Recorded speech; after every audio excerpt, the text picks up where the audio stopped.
100 কোটি টাকা দিয়ে নমিনেশন আনছে। আচ্ছা 100 কোটি টাকা দিয়ে যে নমিনেশন কিনছে এই টাকা আপনাদের ঘাড়ের উপর তুলবে না?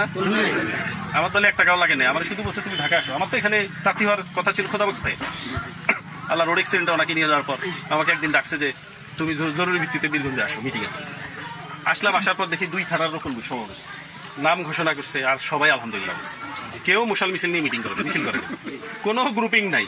এই যে আজকে চেয়ার আসছে না, খরচ হয়েছে তো নাকি? 1 টাকা করে হইলেও তো খরচ হয়েছে।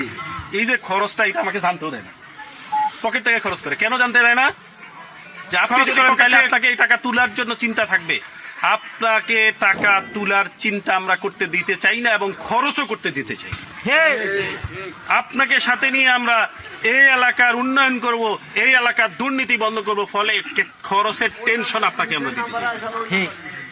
তাহলে আমার নমিনেশনের জন্য টাকা লাগে নাই, নির্বাচন করি, পোস্টার হ্যান্ডবিল কয়টা হয়েছে আমি কিছু জানি না। সব আমাদের দলের গরিব অসহায় যারা আছে 500 1000 যে যা পারছে এটা দিয়ে করতেছে। আমরা চা খাইতে পারি না তো। এই যে মিটিং হবে, পারলে পারলো, না পারলে নাই। আমাদের কাছে মানুষ এটা চায়ও না। মানুষ জানে এটা জামাত ইসলাম ওরা নিজের টাকা খায়, চায় না।